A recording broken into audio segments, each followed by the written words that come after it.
Dans un petit village nigérian entouré de collines verdoyantes et bordé par une rivière scintillante, vivaient deux amis inséparables, Ada et Busy. Depuis leur plus tendre enfance, ces deux filles partageaient une amitié que rien ne semblait pouvoir briser. Elles se considéraient comme des sœurs et étaient connues dans tout le village sous le surnom affectueux de « les jumelles du cœur ». Leur lien était tel que même les adultes du village les admiraient pour la pureté et la profondeur de leur relation. Ada était une fille vive et rêveuse. Elle aimait se perdre dans des histoires de princesses et de châteaux, aspirant à une vie pleine de luxe et d'aventure au-delà des limites de leur petit village. Elle était convaincue qu'un jour, elle quitterait les sentiers battus de son enfance pour découvrir le monde et réaliser ses rêves de grandeur. Ses yeux brillaient toujours d'un éclat particulier lorsqu'elle parlait de ses ambitions. Busy, quant à elle, était plus ancrée dans la réalité du village. Elle rêvait de devenir une grande agricultrice, possédant les champs les plus fertiles et prospères de la région.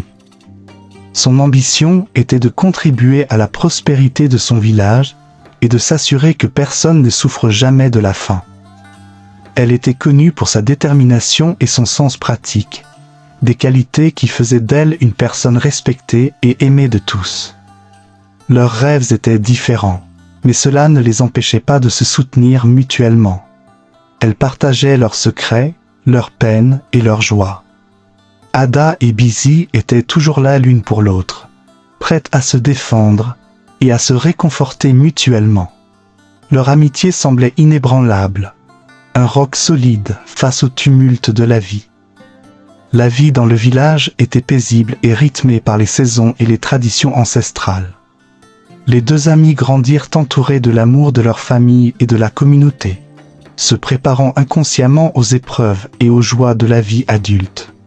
Elles ne savaient pas encore que leur amitié serait mise à l'épreuve de manière inattendue et que leur destinée prendrait des tournants aussi surprenants qu'imprévisibles. Ada et Busy passèrent une enfance heureuse, marquée par des rires, des jeux et des aventures innocentes à travers les champs et les rivières de leur village. Elles étaient inséparables, et chaque jour apportait son lot de nouvelles découvertes. Ada, avec son esprit rêveur, entraînait souvent Busy dans des jeux imaginaires où elles étaient des princesses explorant des royaumes lointains. Busy, avec sa nature pragmatique, aimait organiser de petites fermes où elles jouaient à être de grandes agricultrices. Elles se complétaient parfaitement, mélangeant rêve et réalité de manière harmonieuse. Leur adolescence ne fit que renforcer leur amitié. Tandis qu'Ada continuait à nourrir des rêves de luxe et d'aventure, Busy restait concentrée sur ses aspirations agricoles. Leurs discussions tournaient souvent autour de leurs ambitions. Ada parlait passionnément des grandes villes qu'elle voulait visiter et des personnes qu'elle voulait rencontrer, tandis que Busy évoquait les techniques agricoles qu'elle envisageait de mettre en œuvre pour améliorer la production de son village. Les deux amies étaient également les confidentes l'une de l'autre. Elles partageaient leurs premiers émois amoureux, leurs déceptions et leurs réussites scolaires. Lorsque l'une était triste, l'autre trouvait toujours les mots pour la réconforter. Leur amitié était une source inépuisable de soutien et de réconfort. Elles croyaient fermement que rien ni personne ne pourrait jamais les séparer. Cependant, la vie avait ses propres plans. Un jour, Ada rencontra un homme riche qui était venu au village pour affaires. Il était grand, élégant et possédait une aura de mystère qui attira immédiatement Ada. Ils tombèrent amoureux, et bientôt, il demanda sa main en mariage. Ada, enchantée par la perspective d'une nouvelle vie excitante, accepta sans hésitation. Le mariage fut célébré en grande pompe, et Ada quitta le village pour vivre dans la grande ville avec son nouvel époux. Ada, maintenant mariée à un homme riche et influent, découvrit une nouvelle vie pleine de confort et de privilèges. Elle s'installa dans une grande maison luxueuse, loin des paysages familiers de son enfance. Les premières semaines furent un véritable conte de fées pour elle. Son mari la couvrait de cadeaux somptueux, et elle fréquentait des lieux qu'elle n'avait vus que dans ses rêves. La vie en ville était tout ce qu'elle avait toujours désiré et plus encore. Cependant, malgré toute cette opulence, Ada ressentait parfois un pincement au cœur en pensant à son amie Busy restée au village. Elle écrivait souvent à Busy, partageant ses expériences et ses impressions sur la vie en ville. Ada voulait que Busy partage, même de loin, sa nouvelle vie pleine de merveilles. Mais peu à peu, les réponses de Busy devinrent moins enthousiastes et plus distantes. De son côté, Busy voyait le succès de son amie avec des sentiments mitigés. Au début, elle était heureuse pour Ada. Mais la solitude et les comparaisons constantes avec la vie luxueuse de son amie commencèrent à semer les graines de la jalousie dans son cœur. Chaque lettre d'Ada, remplie de récits de fêtes somptueuses et de nouvelles amitiés, enfonçait un peu plus le couteau dans la plaie. Busy commença à ressentir une amertume qu'elle n'avait jamais connue auparavant. Cette jalousie grandissante la poussa à prendre des décisions qu'elle n'aurait jamais envisagées auparavant. Consommée par l'envie et l'amertume, Busy se tourna vers les sorciers du village.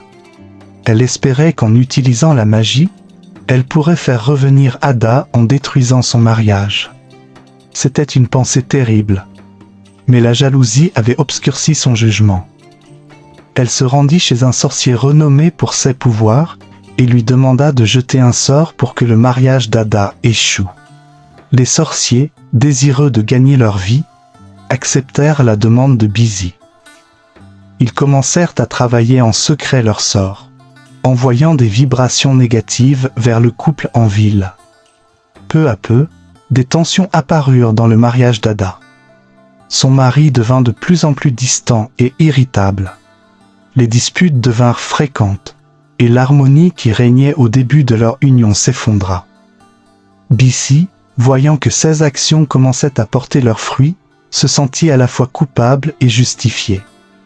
Elle continua de consulter les sorciers, demandant des sorts de plus en plus puissants pour détruire définitivement le mariage de son amie.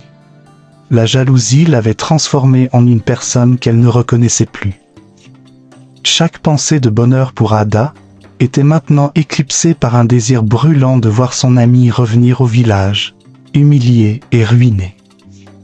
Ada, quant à elle, vivait des jours de plus en plus difficiles.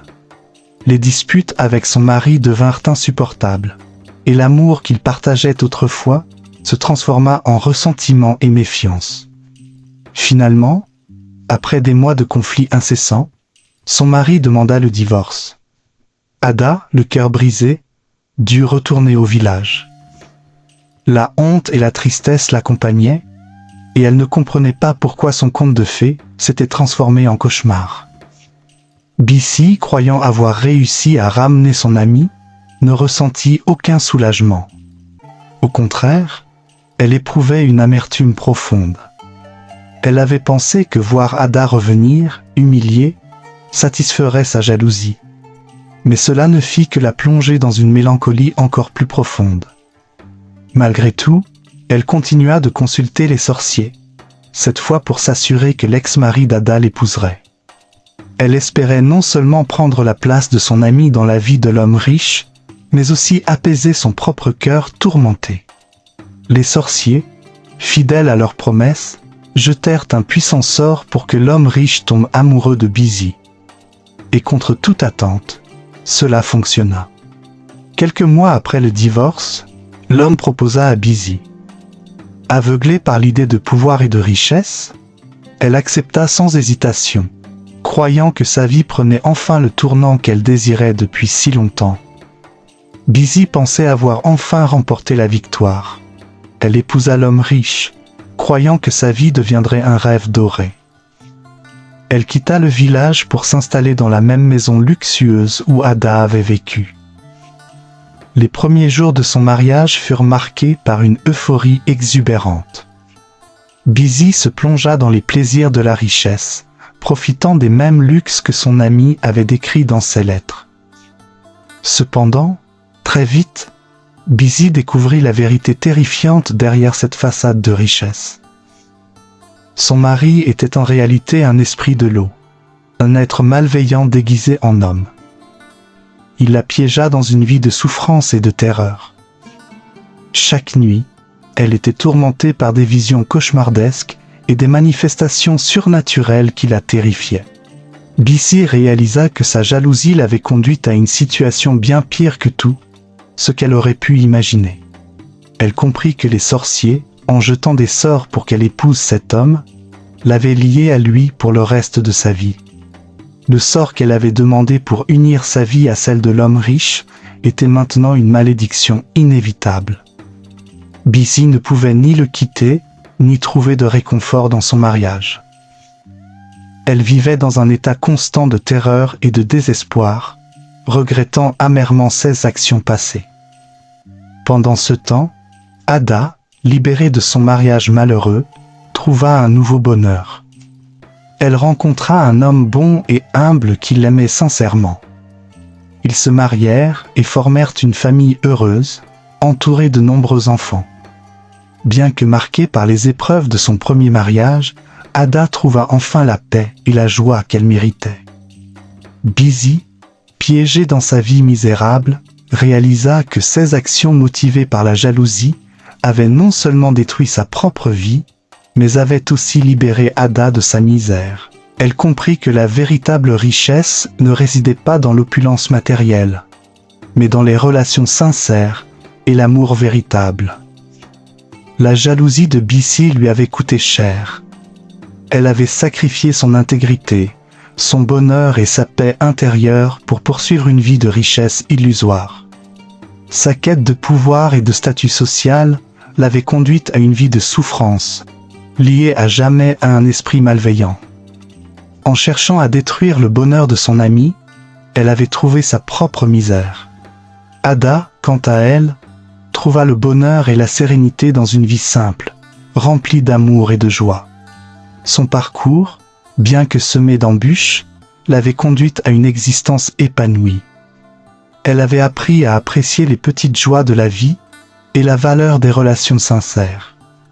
Ada devint une source d'inspiration pour les autres femmes du village, montrant que le véritable bonheur vient de l'intérieur et non des possessions matérielles.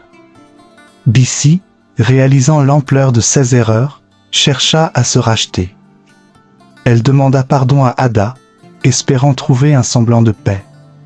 Leur réconciliation ne pouvait effacer le passé, mais elle permit à Bizi de commencer à guérir. Elle comprit que la jalousie et la malveillance n'avaient apporté que destruction et regret, tandis que l'amour et la sincérité avaient conduit Ada à une vie heureuse. Dans le village, l'histoire d'Ada et Bizi devint une précieuse leçon pour tous. Les anciens racontaient leur histoire aux jeunes générations, soulignant l'importance de la sincérité, de la véritable amitié et de l'humilité. La leçon de vie tirée de cette histoire résonnait profondément dans le cœur des villageois. La jalousie et la malveillance ne mènent qu'à la destruction personnelle, tandis que la gentillesse, l'amour et le respect des autres sont les véritables chemins vers le bonheur et l'épanouissement. Bizi, bien qu'elle ne puisse jamais totalement échapper aux conséquences de ses actions, trouva un certain réconfort en partageant son histoire et en mettant en garde les autres contre les dangers de la jalousie. Elle devint un exemple vivant des conséquences destructrices de l'envie, mais aussi de la possibilité de rédemption et de guérison en reconnaissant ses erreurs et en cherchant le pardon. Ada, pour sa part, continua de vivre une vie heureuse avec sa famille, incarnant la résilience et la capacité à trouver le bonheur malgré les épreuves. Son histoire rappelait à tous que même après les moments les plus sombres, la lumière peut revenir et apporter avec elle une nouvelle aube de possibilités et de joie. Ainsi, le village prospéra non seulement en richesse matérielle, mais aussi en sagesse et en valeurs humaines, tirant des leçons précieuses de l'histoire des deux amis inséparables.